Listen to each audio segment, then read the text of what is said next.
তোমার মতো বোকা মানুষ আর দেখিনি। পাখিকে যদি ছেড়ে দেওয়া হয় পাখি আর ঘুরে আসবে না। কিন্তু বলতে বলতে বলিতে বলিতে আরো তাকিতে তাকিতে আসিয়া পোষালে দেখো হাফিতে ঢুকেতে তাহার উপরে বসে সাইয়েদ জামান অবাক হইল দেখো যত মজলিস সামান সাল্লাল্লাহু রাসূলিল কালাম আউযু বিল্লাহি মিনাশ শাইতানির রাজিম বিসমিল্লাহির রহমানির রহিম কুল্লু নাফসিন যায়িকাতুল মাউত আলহামদুলিল্লাহ আলহামদুলিল্লাহ। আমার পরিণাম এই দুনিয়ার ক্ষণিক ক্ষণে দুনিয়া, এই দুনিয়া কিছুদিনের দুনিয়া। আমরা নামাজ পড়ি শুধু জান্নাতের জন্য, আমরা রোজা করি জান্নাতের জন্য।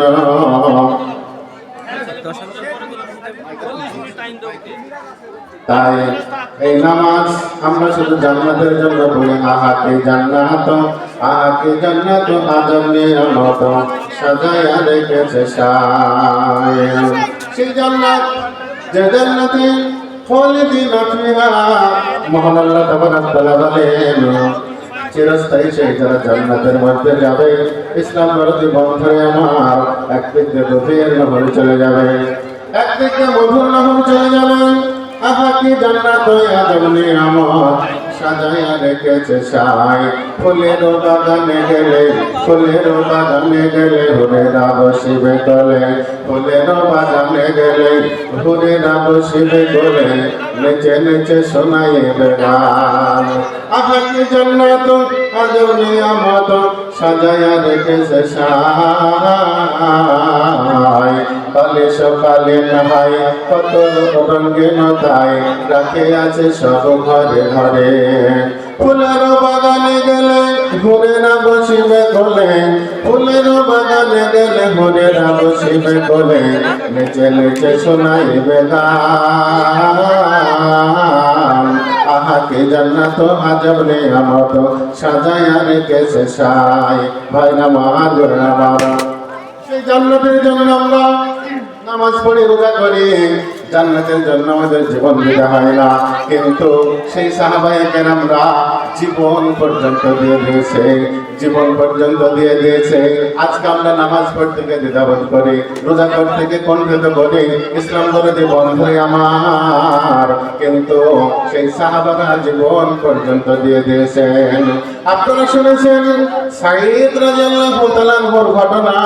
তিনি এমন সময় বাড়ি থেকে বের হবেন সেই যুদ্ধের জন্য। মহান আল্লাহ তাবারাক তাআলা বলেন ইনফিরু খিফাফাও ওয়া সিকালান ওয়া জাহিদু ফি সাবিলিল্লাহ।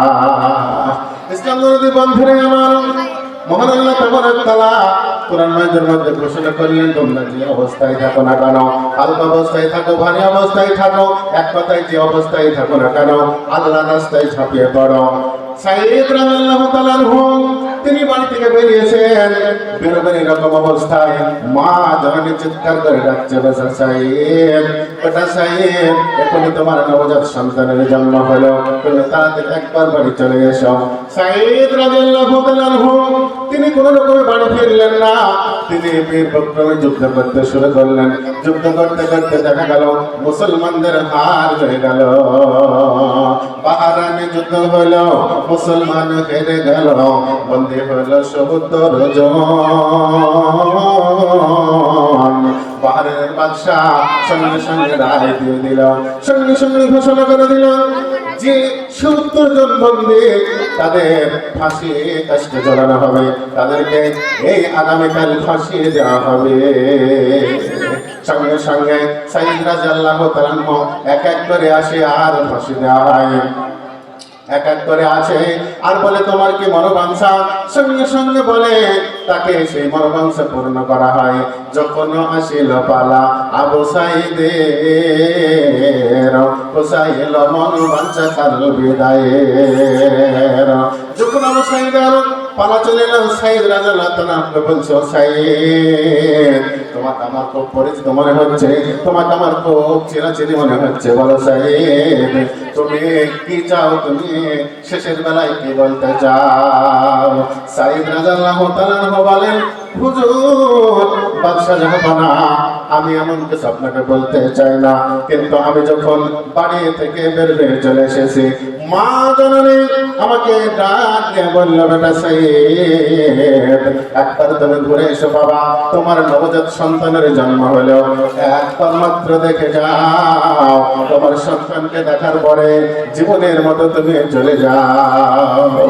যখন এই কথাটা শোনা, বাদশাহ নামদার বলল, ও সাইদ, সব কিছু হুকুম শোনা যাবে, তুমি যা বলবে সব শোনা যাবে, কিন্তু তুমি যে বাড়ি ফিরে আসবে আর তার গ্যারান্টি নেই, তাই বাড়ি ফেরত দেওয়া হবে না।